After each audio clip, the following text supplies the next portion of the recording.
All right, we're going to go ahead and get going here. Thank you, everybody, for your time. Welcome to the Benchmarking for Fun and VHDA Compliance webinar here today. Hope you're all having a wonderful day and week thus far. We're going to go ahead and get into the webinar. As we move through, we're going to go through some housekeeping stuff, some agenda items. We're going to frame the conversation for you here moving forward. And also kind of get into the specifics of how we're going to execute this moving forward. So quickly here, just want to give everybody a quick explanation. We still are getting a few questions about this stuff, but Viridian is your local 501c3 nonprofit organization.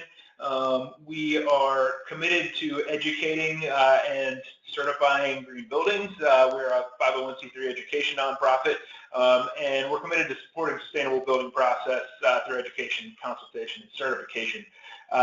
We have changed our organizational name, but we still offer the Earthcraft family of programs, which is really our flagship programs, along with some lead services and outside consultation services that you'll see popping up on the website here in the near future as well. So just wanted to make sure you're all aware of that and sort of the organization versus the program dynamic there.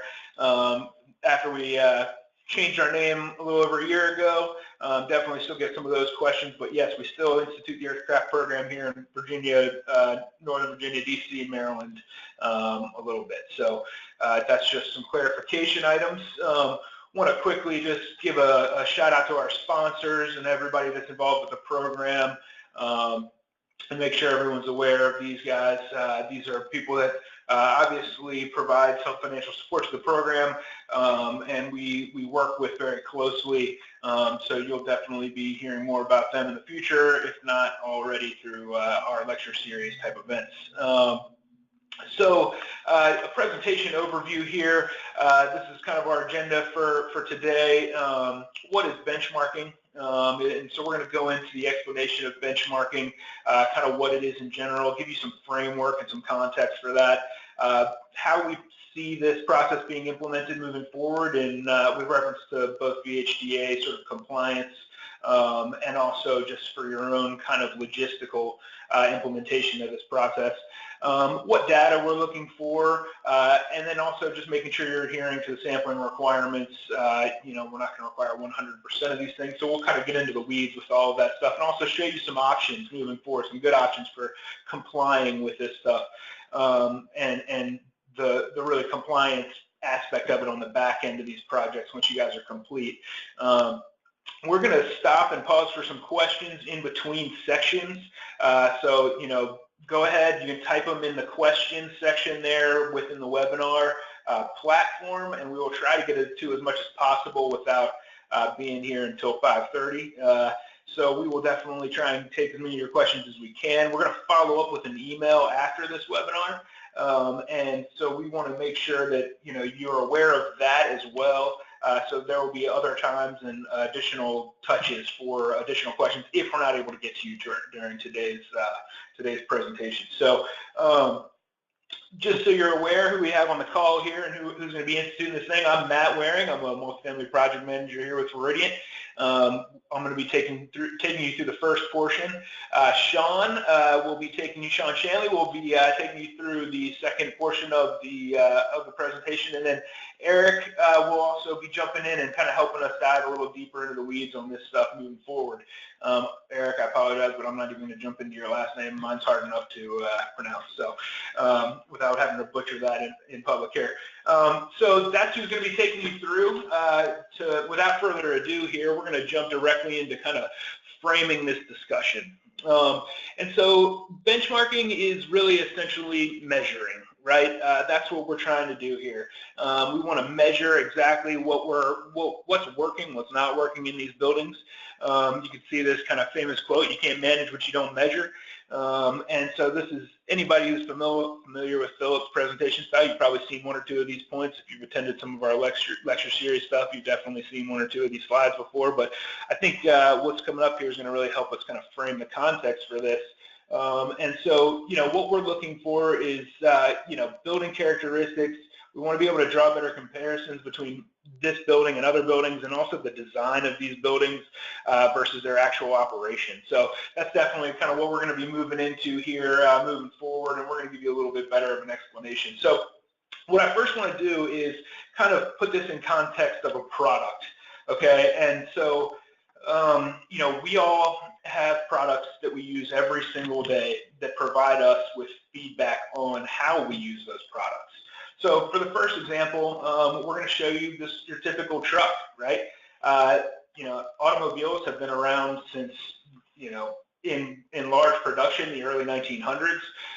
We've been living in buildings for far longer than that. But you know, your modern car, your modern truck, tells you what the fuel economy is before you buy that car, right? So you know sort of what to expect from a miles per gallon perspective before you buy this car, right? Before you make that investment in the car. It's based on, you know, they give you these projections based on some modeling, based on some real-world testing of the actual products that you're buying. And this is a very expensive product that you're actually out there buying. And this industry has come a long way since the Model T, right? So now we also get real-time operational feedback on these items, on these products. Again, think of this thing as a product, a consumer product. It's a complicated consumer product, but one nonetheless, right? So now, you know, you step on the gas, you floor it off the line, you see that MPG that you see in the bottom right here of your screen go way down, right? But if you're doing 25 and, you know, you're cruising through the city, you see it stay kind of level at that 20.9. So you're getting real-time feedback that can help you make better performance-based decisions moving forward. Okay, and that's what this product does. That's what they've included these features into this product for, that exact reason. Okay, so I just think that's a great example, definitely one you've heard Phil probably hit on. And then here's the other one. This is something that has been along for a lot less time than the truck that we just looked at. I mean, I know in high school I finally had one cell phone I could walk around with, right? That you didn't have to have in a bag or attached to your actual car. Okay, in that time, you know, these things have now come to the point where you can tell how many minutes you've talked on the phone that month, how much data you have left over. I know personally, I get a text message saying you have 25% of your data remaining with 3 days left. So, you know, that's very helpful for me. It allows me to kind of set a budget for data usage and then adhere to that budget for data usage throughout the month. And so, you know, the same thing for call times. It used to be for text messages. Now that's all kind of unlimited anymore. But and then the same thing with just the actual storage capacity of these things, right? You can see before you buy it how much storage you have, and you can see how much storage you're using every time you add another app to one of these things, right? So, I mean, if we think about this in comparison to a building, okay, we've been living in buildings for thousands of years, and we don't have this real-time feedback in buildings currently. I think the technology is there. We should be getting it, and you know, this is a very, you know, you could argue that the phone, your cell phone in your pocket, is a $600-700 piece of equipment. Most of us kind of delay those payments. Your home is a $200,000 piece of equipment, and you don't have that same sort of feedback loop. You know, your car or truck is a $60,000. That truck's probably a $50,000-$60,000 investment. So the most expensive investment in most of our lives does not have a real-time feedback loop. And that's something that we think needs to change, and we have seen change in the market, and will probably continue to change moving forward. So if you can kind of frame this benchmarking discussion through that lens, I think, or look at this thing through that lens, I think you can really kind of understand where we're coming from and why we're doing this moving forward. And so I think we'll get into some of the weeds and how the best to do that, but I think that's a really good kind of framework for the discussion as we move forward. So, so owner benefits, right? So why benchmark? Okay, and I think that's a great question. What are the owner benefits for one of these things? And you know, I think that they're unlimited. There are so many good options out there, and ways to kind of keep a better thumb on your buildings using these brand new beautiful platforms that are out there. As well as some hardware and software type options that maybe you haven't seen yet that we're going to talk about here moving forward. So managing operating costs, I mean, I know that this is a big thing and is a big line item in everyone's budget here. but managing the day-to-day operating costs of these developments is extremely important to maintaining kind of financial stability on one of these projects that are so complicated. We know everybody's working through these hoops to jump through to make these things work, and doing such a great job. So why not have real-time feedback on your actual investment? For budgetary planning and tracking, I think you get a lot of ideally benefits moving forward, so you can see kind of based on even seasonally how much money you're spending on operating costs in your developments. So retrofits as well, so understanding, one, how your building's operating currently, two, whether the measures you're taking within a retrofit are providing good feedback or a good return on investment for you as a developer. Marketing, I think, is pretty straight. I think it makes total sense, maybe not something you think about all the time, but how do you get that tenant from across the city to come on over to your development and rent with you? Well, you can show real data that actually shows that your energy use, the energy use, that you're investing in. You guys are making a lot of investments in green building, and how do you show that off to the tenant in the long run and make sure that you stay leased up at 100% for the life of the property? So marketing is a big one, and then determining the best candidates within your portfolio, right? So you'll hear portfolio manager kind of thrown around a lot today as a great platform and as a vehicle for this stuff, but every developer here has a platform, has a portfolio of buildings and developments that they're working off of, and how do you target the best or maybe the lowest operating or highest operating cost developments for a retrofit in the long run? So I think that there are a lot of owner benefits here. And I think we're going to talk some more about, good ways for that. Accurate utility allowances, I think, is something that, we've been providing. Veridian as an organization provides some projected utility allowances and some kind of more confirmed utility allowances once the project is certified. But if we can get samplings of tenant data, we can really hone in on the actual utility allowance and the actual kind of cost burden that the tenant is saddled with versus what you are able to charge for utility allowances moving forward. So you provide fair rent for the tenants, right? Potential increase in rental income for the owner, and identify areas to improve unit efficiency to further increase both rent and also efficiency, obviously, right? So you can find some things that are really using a lot of energy, then you can eliminate them moving forward and maybe work out better rents and ratios there from an owner benefit perspective. So designer, kind of builder, owner benefits. Why do we do benchmarking, right? This is still more of that. So there are a ton of benefits. First, benchmarking a building against itself. Okay, so that's not something you may think of. You may not think of directly, but you might do this to compare a new building's performance to a model. So you model a building, a new construction building, and then you can actually compare the real-world performance to that modeling, which can be very valuable for the next development in the line or for ways to curb that energy use. So you can compare year-over-year usage to assess the effects of operational changes. So if you institute some changes to the way you operate and manage these buildings, you can see how that affects actual energy usage and how it affects your bottom line. You can see how a retrofit has performed, right? So we can really understand how the retrofit measures that you're undertaking are performing in the real world. We can gather numbers for marketing, which we talked about a little bit, and case studies for energy and water use in these buildings. And really, you can get better numbers to justify the expense and payback from a retrofit and make the case for rolling it out on additional buildings. So you really can take this information and use it as a basis for moving forward on additional retrofits on your portfolio. So I think all of those things are great.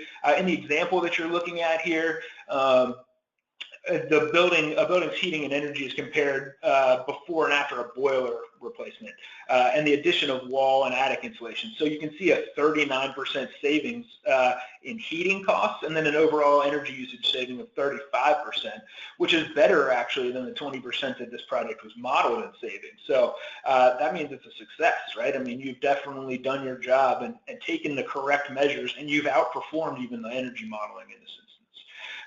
So I think that all of that is super important and valuable information that we're just missing the opportunity to collect in the field right So, I don't want to harp on that too much, but I love that. I love seeing that savings one laid against the other one. Here is a good example of kind of quality control. Okay, so you can see the green there is an actual benchmark of a green building of the same type as what the blue lines are showing. Okay, so in this case, an Energy Star certified and LEED certifiable building compared its gas usage to other green buildings. Okay, gas usage was higher than other green buildings the first year, which is a red flag since it should have been around the same for other buildings of its type. Gas pressure was too low within this actual building, and the condensing boilers weren't condensing. So they fixed this, and you can see in the secondary and tertiary humps there over the next consecutive years, they were actually able to take their usage and get it down below the modeled usage for a building of their same type. And then they had another spike there 3-4 years down the road in 2011. The thermostatic valves on the radiators started failing around that same time. So they fixed everything, and then it dropped back down, and you can see that blue line trending underneath the green line kind of towards the end of this graph. So these people were able to take kind of real time versus what was modeled and then make adjustments to their operational processes, or almost an ongoing commissioning process for these buildings to ensure that they continually perform the way they're supposed to. And again, you don't have these kind of very high outlier years where operational costs exceed what you projected and it puts you in a bad position. You can actually make real-time decisions that affect these operational costs. So I think that that's super valid and a really great kind of visual representation of what we got going. So jumping in here, and this is something we want to make sure everybody understands here. This is a trend we're seeing all over the country. People are moving towards benchmarking. You can see the purple there is commercial policy adopted for commercial buildings. A lot of buildings are, and primarily commercial at this point, but also larger multifamily buildings are all benchmarking and really measuring actual energy use and using this information to their benefit. So you can see this data helps cities determine larger energy efficiency and carbon reduction plans. Individual metrics have a shaming aspect, which is cool too, because you don't want to be worse than your neighbor. And so that, from our perspective, is a good way to bring everybody up together, right? You see your neighbors performing much better than you are, or has maybe the average in the city, and you're above that average. Because it is anonymized for the most part, you can see that, oh, well, hey, I'm operating above that city's average energy use for a building of this type. What am I doing wrong, and what can I make better, right? And then again, that has downhill benefits with tenant, and making sure you stay leased up and occupancy and things of that nature. So again, I think that the trend that we're seeing in the U.S. is moving towards this. Yes, model first and project, and then actually measure in the field. And this helps everybody. I mean, from a selfish perspective, Veridian is then able to really do a better job enhancing and making our program adhere to the best practices that we really see working in the field for our tenants. And that's what we want to do for you all, is make sure that we're having the highest impact, lowest cost measures available for you to achieve certification. And we also want you all to take advantage of those and make the best product possible on the back end. So just again, to kind of reiterate the framework here, think about what you're doing, and I'm sure most of you do, but think about this stuff as a product, right? What you're actually producing, and all these other products, frame it in context with all these other products that are out there in the market that are able to provide that real-time feedback, and how valuable that might be for rent burden tenants and for operational costs for y'all's developments. So I think we may have a couple questions here. Let's see what we got. Yep, so the first question we have is what is meant by single-family transparency adopted in some states, which is the blue circle on this map. And what that means is some specific cities, notably Austin, have adopted policies where benchmarking is required at the time of a transaction. So when a home is sold, the seller is supposed to provide historic utility data to the buyer so that they're better able to understand that part of the operating cost for a home. How much would that help everybody a year when you're trying to make these acquisition rehab decisions as well, which sort of how that jumps out into my mind for, the multifamily framework, having transactional, having that information at the time of transaction would be super helpful. And I know a lot of buildings are master metered and that's available, but it's definitely not for most of what we do. So if there's no other questions, this is Sean, and I'm going to jump into the section specifically going into what's required to meet the VHDA requirements. So at minimum, what you'll need to comply is over a 3-year period to provide 24 months, so 2 years of utility data, both for owner-paid utilities and then a sampling of the utilities that the tenant pays. And you'll also need some basic building characteristics, such as square footage, the number of units in the project, number of bedrooms, heating and hot water fuel, and a couple others. And this, since these are projects that are actively being worked on, should all be information that's readily available, and Veridian can help fill in any of the blanks as necessary. And the goal with all of this is first to address a number of the items that Matt mentioned, just setting the framework there, but also to overall paint a picture of the energy use at that project.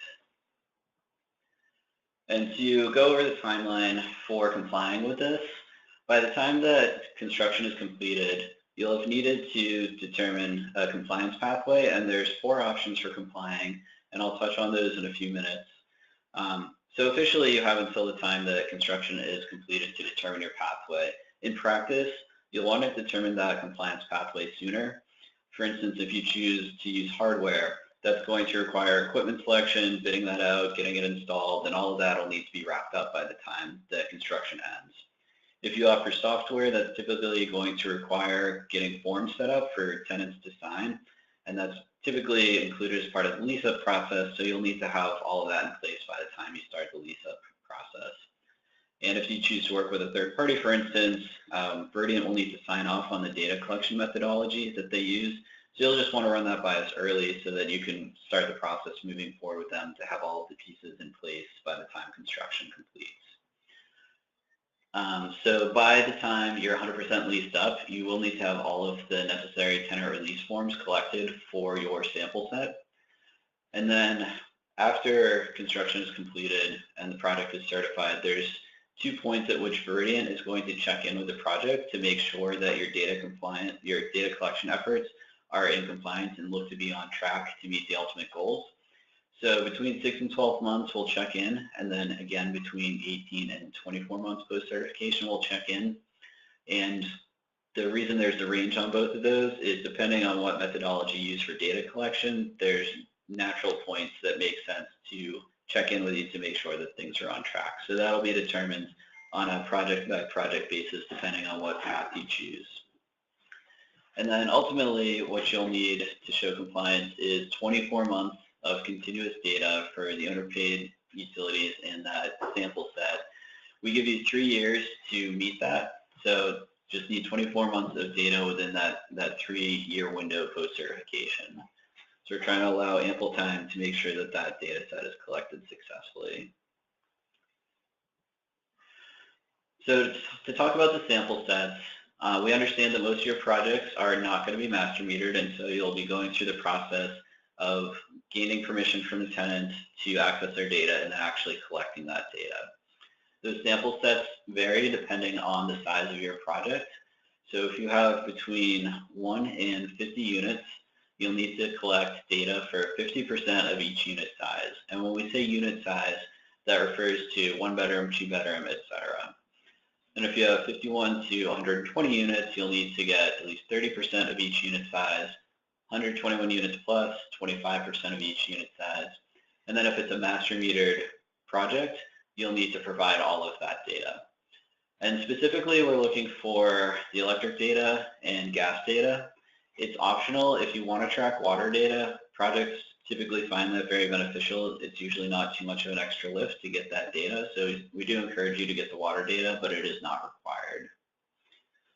So those are the basic requirements for meeting the VHDA requirements.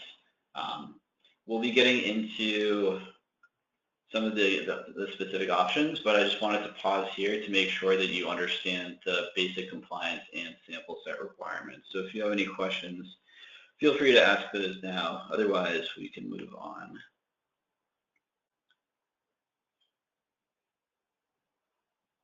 So let's see what we've got here. Are you aware of a way to benchmark indoor air quality or other metrics that contribute towards tenant health and well-being? That is a very good question, and right now there's a lot of discussion within our industry about what those metrics should be. As far as I know, there hasn't really been definitive guidance put out around what those metrics should be. It's still very much in development. So we will definitely let you know as soon as we hear more, because that is a great point. Health in buildings is a very relevant topic, and we want to advise you on that aspect because obviously we care about more than just the energy usage in these buildings. We want the tenants to be happy and comfortable in these units. So once we have more information about good indoor air quality metrics, we'll pass that along. Yeah, quickly just to jump in, this is Matt one more time. I know that there are products out there that will test indoor air quality for certain things. The problem with indoor air quality testing currently, as I understand it, is that you have to know what you're testing for in order to test for that particular item in indoor air. So these things have certain parameters, certain things that they're looking for. So that's one thing. You know, for me, humidity would be a huge kind of track just as a data point that does have a pretty serious effect on indoor air quality. So, you know, tracking humidity is pretty straightforward, and there are a lot of good hardware options for that out there that are fairly inexpensive. And so, you know, it's not just, you know, project management with on-site project management with a hygrometer, a digital hygrometer of some sort. But that's a great question. That answer leads in well to our next question, which is only utility data being benchmarked versus temperature, relative humidity, dew point, etc.? So the requirement for compliance is just the gas and electric data. If you choose to do a hardware solution that also happens to track temperature, relative humidity, all of those good things, that's great, and that provides you a lot more insight to better operate your building, so we do encourage that, but that is definitely not a requirement to meet your compliance for this. Another question, can you briefly talk about master metering? So that you may use different terminology for that. That's basically, you typically will have one central electric meter that covers all of the energy usage for the building, including the tenant spaces, which would mean that the tenants don't pay their electric bill separately. You may have that for gas, you may have that for water. So there's sometimes a mix and match. I've definitely seen a number of projects where, for instance, the tenants will pay their electric bills, but water is paid for by the owner. So master meter just refers to that central meter that covers all of the energy usage or water usage in the building. Let's see, anything else? That looks like it for now. So we'll go ahead and move on in the presentation. Just talk about one more aspect of compliance. So what are we doing with all this data? So the goal with compliance is that all of this data ends up in Portfolio Manager, which is an Energy Star tool that is free to use. They will also generate a score if you provide whole building data. But primarily we're using this because it is a free tool. When we saw that map of all the locations that are currently doing benchmarking, by and large all of those are using Portfolio Manager for that. And the nice thing about it is, aside from being free, that it allows data to be shared very easily. So you'll be able to have your own account where you can log in and see this data. The data will also be shared with VHDA. We'll also have access to the data to perform quality control on it. So it just makes it easy to have a central record of that data. All right, so talking about the different compliance options, we have 4 different options that we'll go into for how you can comply. So option A is basically you offload most of the work to Viridiant. We will ask you to collect the tenant release forms for tenant paid utilities. And once we have those tenant release forms, we'll handle the data collection portion of it, put all the information into a software tool, and make sure that everything ends up in Portfolio Manager. We will need to work with you fairly closely on the tenant release forms, and we will actually help you customize these for your project. there's different information that will be needed depending on the utilities that you have that the tenants are paying. So if you decide to do this option, as I said, we will work with you to put together those forms so that you can incorporate those into the paperwork you're providing to the tenants. And we'll also still need to check in periodically with property management for if there's tenant turnover. That's the primary reason that we would need to reach back out. There is a requirement for compliance that if there is a 2-month gap in occupancy, you need to provide a similar unit, same unit type, so number of bedrooms, to take the place of that so that we can work towards that goal of having continuous data.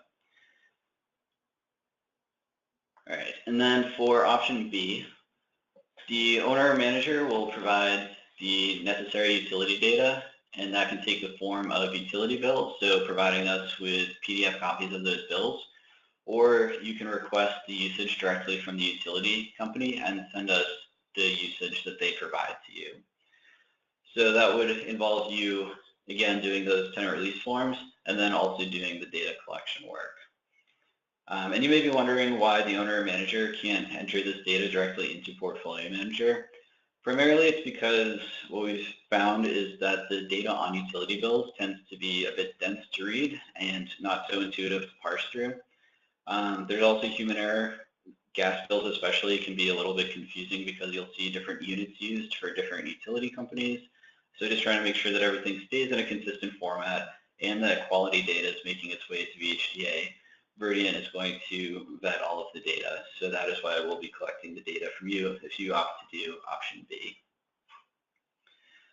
And then we have option C, which is giving you a little bit of leeway to use an option that you may already have in place. Some of you may already be doing energy or utility data collection and want to stick with that methodology.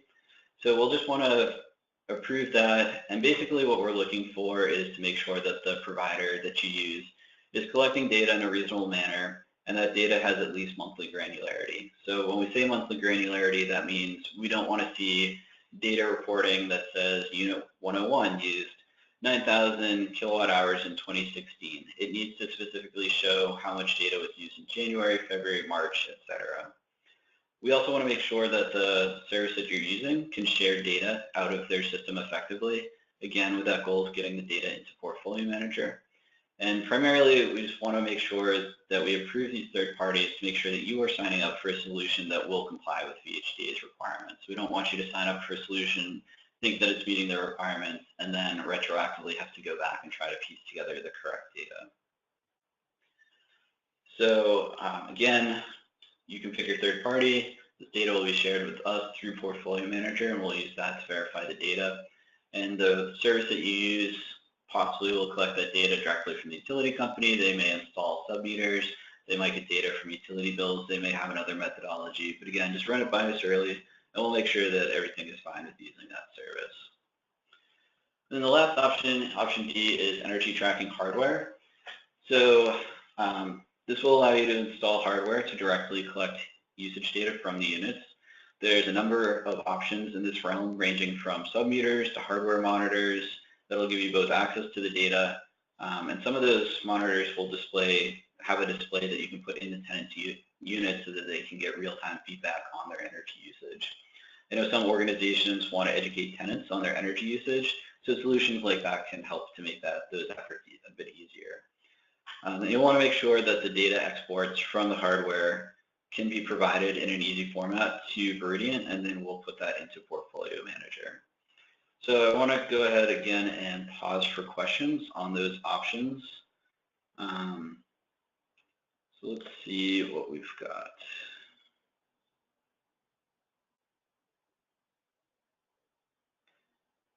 All right, any other questions on those options? I don't see any coming in just yet.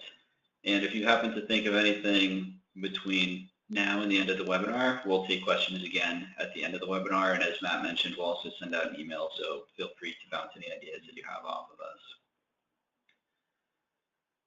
All right, so we'll go ahead and hand the webinar over to Eric with WeGoWise. He is in the weeds with benchmarking every day, and he's going to be able to answer questions on both the software side of things and on the hardware side of things. So just want to bear with me. I'm going to hand controls over to Eric.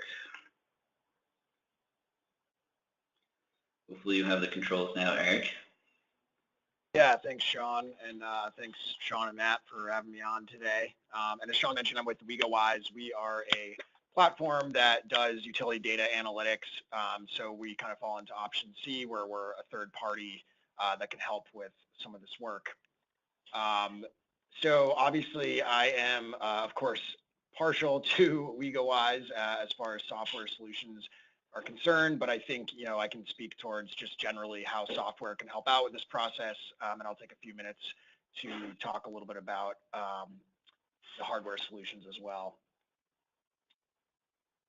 Now, as far as a software, and Sean, I believe it's still on your screen here, so I'm just going to have to have you switch through these slides if that's okay.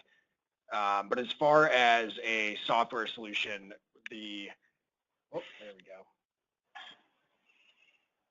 Okay, sorry about that.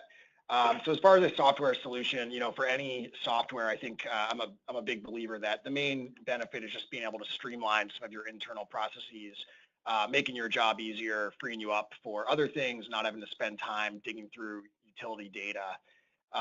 So the types of things that we would collect, WeGoWise, or really any type of software provider, are going to be the building characteristics for each building that needs to comply, and then we'll want to collect some info on owner-paid utility accounts as well as your tenant utility accounts, which could be in the form of release forms or tenant usernames and passwords, and I'll speak a little bit more about that. Anytime you're looking for any sort of software, especially when you're trying to comply with something that has specific requirements, like this VHDA requirement, you're going to want to ask some questions. So the main thing is understanding what sort of interface they're going to provide. How is this data going to be shared with you? You want to make sure that if you're going to be sending data over to Portfolio Manager, as Sean mentioned, then that whatever software you're using is capable of doing that. You also want to think a little bit about the types of reports and the types of visualizations that you're going to see. Obviously, taking the utility data and sending it to Veridian is kind of the minimum that you're required to do, but there's also a lot of really great insight that you can get out of utility data, and Matt mentioned some of that earlier. So you definitely want to understand, what are the visualizations, what are the charts, what are the types of reports that you're going to be seeing through a software platform, and how are those going to help you basically run your business.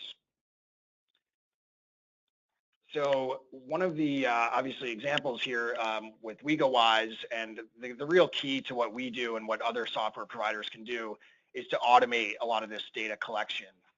So rather than looking at the bills every month, the way WeGoWise works is we hook in directly with utility companies, and as new bills come out, we pull it into our platform. So it's essentially a set it and forget it. We have about 650 or more different utilities around the country that our platform can integrate with. And we can track single family, multifamily, and commercial buildings. When we talk about benchmarking, and Matt touched on this a little bit earlier, but the way that I think of benchmarking, and I think is useful for this discussion, is there's really three ways you can benchmark. One is looking at one building against itself over time, understanding any trends and making sure that it's performing as it should if you've implemented any sort of retrofits or upgrades. Another is benchmarking within your own portfolio. So, a lot of you might have plenty of properties that you have to kind of think about, and there's going to be limited budgets for capital expenses. You want to make sure that if you have a portfolio with savings opportunities, then you're able to identify where those savings opportunities exist. It's estimated about 30% of energy use in buildings is used inefficiently. So a lot of what a software platform like WeGoWise is out to provide is identifying where that 30% is in your portfolio. And then, of course, you can benchmark with buildings outside your portfolio as well. So WeGoWise has a database of about 50,000 buildings nationwide, and any building that's on WeGoWise can see how they compare to kind of their peer group.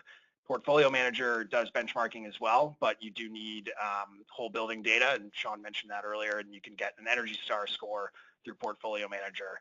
So having those three ways of understanding your building performance are really going to give you the best insight into, as you're looking at a building, how it's performing and whether you might have some potential for savings. So as I mentioned earlier, the big benefit of any sort of software is just to automate a lot of these processes. The way that it works with WegoWise is essentially you set up your account, you enter your owner-paid utility account information, and then every month we'll pull new data in. This is sort of a view of what the raw data format looks like, similar to what you'd see in Excel. If some of you might be pulling data off of bills and putting it into some sort of spreadsheet, that's a great way to manually do it. And again, this is just a way to kind of automate that.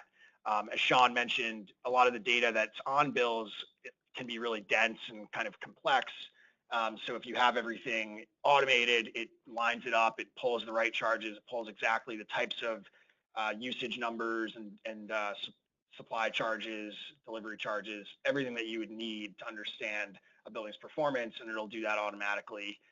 And then a big thing is looking at this spreadsheet right now, which, you know, if you're tracking things manually, maybe you're familiar with this kind of view, it's really easy to lose insight. So a lot of numbers, not necessarily very useful, but when you can take that and apply some visualizations and graphs and charts, then you can start to get a lot more actionable insight out of it. So data in and of itself is not particularly useful, but when you're able to actually take that data and make it appear in a way that's a lot more valuable, then everyone benefits. And I don't expect anyone to understand what these visualizations really mean, but just the basic idea is that when you have something in a more visual format, it's a lot easier to communicate and to share that information with others. What can tend to get kind of lost in the monotony of bills and spreadsheets is a lot easier to dissect when it's in some sort of visual format like this.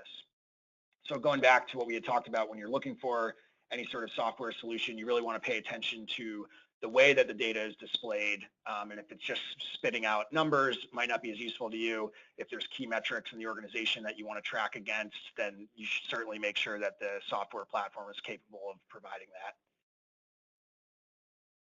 The other option, which is option D, is using some sort of hardware solution to help with this utility data collection. Now, I will preface this by saying WegoWise does not do any sort of hardware, so I think I know just enough about hardware to be dangerous, but you know, we have some other folks that we could certainly put you in touch with and are a little more experts in this field. But the main difference with hardware compared to software is obviously it's going to involve some sort of on-site installation. That will range depending on the property, the way that it's set up, the stage of the property. For a newer property, it's always going to be easier. If it's a new project, they can get in and they can wire everything and install the submetering. Doing it on existing property has a little more complexity and complications. Obviously, if they have to do any sort of retrofitting of existing electrical systems or in the case of water, plumbing, then you're always going to have a little bit more complexity. But the main benefit of hardware is that you can get really granular with your data. So if you're thinking about doing a hardware solution, some of the questions you're going to want to ask are very similar to a software solution. You want to know what sort of interface you're going to have for viewing data. You want to know, you're going to confirm that the data can be exported into Portfolio Manager, and if not, then you need to know that it can at least be exported into some sort of document that you can easily get over to Viridiant. But the other thing that you really want to think about if you're considering a hardware solution is the frequency of the data collection.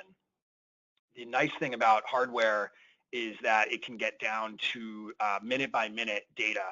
And if you're really into data and you really want to understand the performance of a building, that can be a great solution. On the other side of that, though, you really want to think about, is that going to be useful for you? You can have a submeter or a piece of hardware installed in every single unit in your building, and you could get minute by minute information. But if you are not set up to do anything with that information, or if you don't have the staff resources to really monitor that, it's probably not worth spending the money on. And the hardware solutions in general are going to cost you a little bit more than any of these other ones that we've looked at, just because there is that hardware piece and there's an installation and then ongoing maintenance associated with that. So I think a big thing is just really digging into what are your needs around the data that you're going to be getting. Obviously, one part of it is getting it over to Veridian, but of course, if you're interested in doing more with it, you just want to think through what some of your needs are going to be, and then you can work with a vendor that provides submetering or hardware and work with them to figure out the right solution. So one example of a company that does this that Viridian and WeGoEyes are both familiar with, we've done work with, is H2O Degree. And what they can do is submeter basically any utility, and it's pretty sophisticated technology. It connects to a wireless network, so as meters are being read, that data is on a constant feed. And then, of course, that feed is going to be connected to a dashboard of some sort where you could go online and look at all of your data. There's a few different ways of doing this, and it really ranges, again, depending on what some of your specific data needs are, but it can range from having 1 meter on every single individual fixture, and that would be, in the case of water, you could have one in the toilet, sink, basically any fixture that you want, and then you'd be getting specific granular data off of that fixture. On the other end of that would be having what's called a shadow meter, and that would go on the main feed to the building. So less meters, but that would essentially give you whole building data. Of course, you wouldn't be able to get as granular understanding what a individual unit is producing. But if you wanted to just basically get whole building data that you could then send over to Veridian, that's often a good solution. And it basically, this meter hooks on directly to where the main feed, whether it's for electric, it would be the feed that comes into the building. And if it's water, then it would be the main water line. Couple things to think about there, and again, any type of hardware solution would always involve someone from whatever vendor you're using to come out on site and work with you to make sure everything's set up. They'd understand, the plumbing or the wiring at the building that they need to integrate with. But a couple considerations are that some of these are going to be intrusive. So if you have water, if you have tenants living in the building, they may need to shut off the water. Again, all of this is a lot easier done during new construction. So if you are in an early stages of a project, I would highly recommend considering hardware as a solution. It's certainly a higher upfront cost, but it's really going to give you the most ownership over that data. You're not going to have to worry about if tenants turn over, having to get new release forms, and it's really going to give you kind of the best granularity and access to all of that data. So that's about all I had, and I think with that, I can turn it back over to Sean and Matt. Great, thank you, Eric. We can take some questions here now. We did have one question come in, which is, in a new construction project, if it's installing submetering equipment for electricity, would Dominion Power tenant release forms still be required? In that case, you're not requesting any sort of usage history from Dominion, so you would not need to have those tenant release forms filled out by the tenants. That being said, you do probably want to make your tenants aware of the fact that you'll be tracking their energy usage, so that's something that you would want to discuss in-house and probably with your legal team just to make sure that you've covered all your bases appropriately. Any other questions specific to software, hardware, or any of the other options? Otherwise, we'll move on to the last few slides of the presentation. I did see one question about previous slides. We're not going to go backwards during this. We are recording this webinar, and we are going to try to put it up on the website so you all have access to it, and anyone that was not able to attend has access to it as well. So look for that in the next couple days, week or so, I would think. We're just going to go ahead and share our screen again, and then we'll go through the last few slides and circle back around for any last few questions you may have. Just bear with us while we try to see if we can make technology work for us.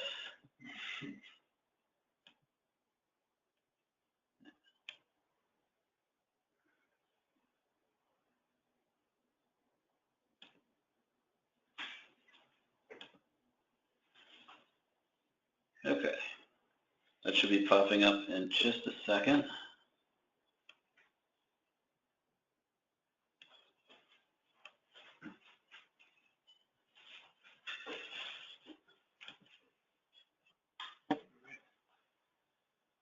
Okay, so I'll turn it back over to Matt to wrap up the presentation. All right. We're going to send out an email after this. Also, remember, it will be available on the website here in the near future. And we are also available by phone or email. Most of you have our contact information. If not, you most likely received an email from me about this in the lead up to it. So that's all going on. We're going to also just jump back into kind of next steps for the earthcraft process overall. just to kind of make sure everyone is on the same page. Moving forward, you all have completed step 1, so I am showing step 2 here. It's basically a project registration, but it really is registering for your design review with us here in the office will be your next step. So you guys have all completed pre-review. We kind of provided some feedback and hopefully a framework for your design moving forward. As you hone in on that design and get kind of that 75-85%, you're going to want to reach back out and get in touch with us. Provide us with updated billing and, developer, contractor, engineer or consultant information, as well as upload workbooks, the latest project plans, any additional documents, spec books if you have them, and then load calculations, and choose some preferred dates for your design review. Many teams will try and coordinate this meeting with their VHDA kind of pre-con here in Richmond. So if you're doing that, just try and coordinate the two together, which can be challenging, I realize, but we're looking for about 2 weeks notice to get that design review meeting set up. At any one time, we have quite a few jobs coming to us for that meeting. So just be aware of that. We're going to need at least 2 weeks notice, and that pre-review registration, there's no fee associated with it. All we're looking for is for just some updated information, your updated documents for the project, and then just giving us that 2 weeks notice. So that'll be your next step. That's sort of part of our pre-construction process. We get you through that design review, and then we move you into the field for your pre-con on site with our technical advisor. So that's our construction kickoff meeting there. And so all these steps are also listed on our website for you all. At any time, you can come and check out the multifamily resources page and you can find this stuff. But we will ask you to set up a similar meeting with pertinent subcontractors and the actual technical advisor on site, and go back through this and make sure that everyone understands what they're responsible for on these projects moving forward. We've done that with you all and your consultants up to this point. Then when we get it out in the field, we want to make sure that those guys are actually out there in the field, guys and girls who are out there in the field executing this work are aware of what they're responsible for, and really more importantly, the impetus behind the points, why we have them doing these things. We're not just making you jump through hoops for no reason. We have reasons for doing all of this the way we want to see it done, and so our TAs are good at kind of explaining that stuff to you and helping you figure out your process moving forward. Something we're definitely going to be asking for moving forward as well is your construction schedules once you get to this point, so that we can make sure that everyone is on that same page, and then we can schedule site visits and be on your timeline and make sure that we're adhering to your timeline for construction as well. So step 3, project closeout. So you've gone through all of construction. Our technical advisor, you're getting ready to lease up. Our technical advisor has gotten you through most of your final testing. So all your diagnostic testing. We're verifying points workbook worksheets, and the TA is collecting any documentation that's outstanding. They wrap up that documentation in a nice little bow and provide it back to our project managers here in-house. Once we get that information, we update all of our energy modeling, ensure that the proper documentation exists, whether it's visual verification, so pictures from the TA or product submittal stuff. We make sure that it all is there and accounted for, and then we pass that on to our quality assurance director, which is Sean, sitting right here next to me. He will go through and ensure every one of our projects goes through a quality assurance process to ensure that not only have we modeled it correctly, but that you have accounted properly for all of the point items and that the TA has awarded them properly. So we're doing that on all of our projects just to ensure that everything is, all the T's are crossed and the I's are dotted. And then we're moving into certification. We're changing this up just slightly. You may see some slight different versions of the certificate. We'll provide you with some of these stickers for the inside the panel box. They're labels, actually, is how we're referring to those, and then also exterior plaques for your project once they get closed out. We notify VHDA directly of the certification once you are certified. They want to hear it from the horse's mouth. So that is the process for us. Obviously, we are here to help you navigate that process, so please contact me with questions about that stuff. That is the majority of the presentation and my portion of it. Here is everyone's contact information that participated today. Do we want to do one more round of questions? Do we have any additional questions coming in here? doesn't look like we have any additional questions. We'll give you guys maybe like 15 more seconds to type really quickly and get your last questions in. Otherwise, as we've mentioned, we will be sending out an email later today to follow up with you directly. So if you think of anything in the meantime, feel free to let us know. It looks like there aren't any other questions. We got one last one in under the wire. Nice work. Is project closeout at construction completion or after 36 months? So that is going to be at construction completion. Yeah, right. We're just going to be monitoring this for compliance moving forward on past construction completion. So you'll still receive your certification from Earthcraft, and I believe we'll be able to move forward with your 8609 process. But we will be monitoring the compliance process for 36 months for the benchmarking after construction closeout, I believe. Yep. So it looks like it for questions. So thank you everyone for joining us today. Yeah, thank you so much. Thanks, Eric. And again, we're here for you. Here's our contact information. Give us a shout if you need anything. We look forward to working with you, and thank you for attending today. Everybody have a great one. Thanks, everyone.